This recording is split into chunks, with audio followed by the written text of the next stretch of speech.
Welcome to Gomathi's kitchen.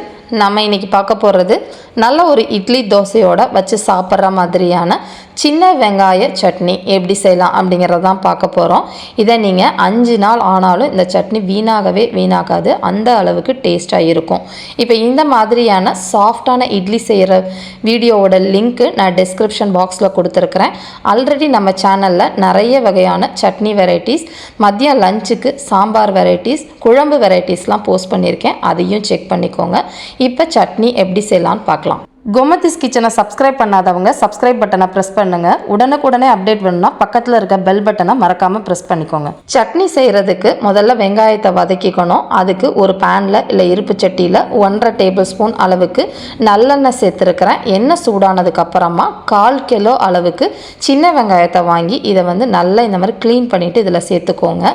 அதாவது cup அளவில் சொல்லணும் அப்படின்னா 1.5லேருந்து 2 கப் அளவுக்கு இது இருக்கும்.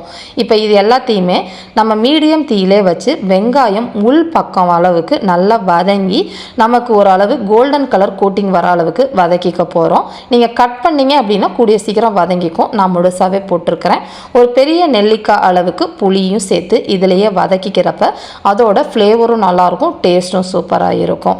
இப்போ இதுக்கு சட்னிக்கு தேவையான அளவு உப்பு, அதாவது 1 டேபிள் ஸ்பூன் அளவுக்கு கல் உப்பு சேர்த்துருக்கிறேன். அதோட சேர்த்து வதக்கிறப்ப நம்ம வெங்காயம் சீக்கிரம் வதங்கிக்கும். இது வதங்கிக்கிட்டு இருக்கப்பே ஒரு 2 வெள்ளைப்பல்லு பூண்டு என்னோடது பெருசாக இருக்கிறனால கட் பண்ணி போட்டிருக்கிறேன். அதையும் இதிலேயே சேர்த்து நல்லா வதக்கிக்கலாம். இப்போ இதுக்கு ஒரு 6 வரமிளகாய் நான் சேர்த்துருக்கிறேன் காரத்துக்கு. நீங்கள் அதுக்கேற்ற மாதிரி கூட குறைச்சி சேர்த்துக்கோங்க.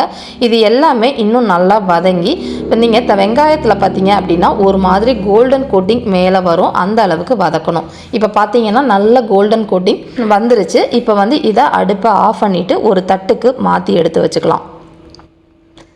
இப்போ இந்த மாதிரி தட்டில் எதுக்கு மாத்திரம் அப்படின்னா ஆறுனதுக்கு அப்புறமா தான் அரைக்கணும். இப்போ ஆறுனதுக்கு அப்புறமா மிக்சி ஜாரில் போட்டுட்டு நீங்கள் கொஞ்சம் கூட தண்ணி ஊற்றக்கூடாது. ஊற்றாமல் நல்லா மிக்சியை மூடி நல்லா இந்த மாதிரி திக்காக அரைச்சி வச்சுக்கணும். தண்ணி ஊற்றணும் அப்படின்னா சட்னியோட டேஸ்ட்டும் நல்லா இருக்காது. அது நீங்கள் ரொம்ப நாள் வச்சுக்கவும் முடியாது. இந்த மாதிரி அரைச்சதை எடுத்து பவுலில் மாற்றிட்டு இப்போ தாளிப்பு கொடுத்துடலாம். அதுக்கு 1 டேபிள் ஸ்பூன் அளவுக்கு எண்ணெய் சேர்த்துருக்கிறேன்.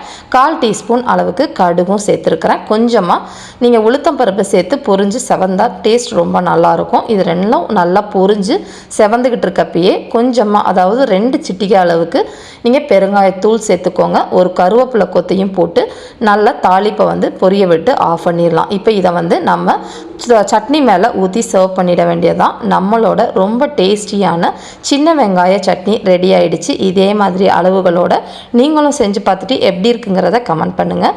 வீடியோ பிடிச்சிருந்துச்சுன்னா லைக் பண்ணுங்கள், ஷேர் பண்ணுங்கள். மறக்காமல் சேனலை சப்ஸ்கிரைப் பண்ணி வச்சுக்கோங்க. தேங்க்ஸ் ஃபார் வாட்சிங்.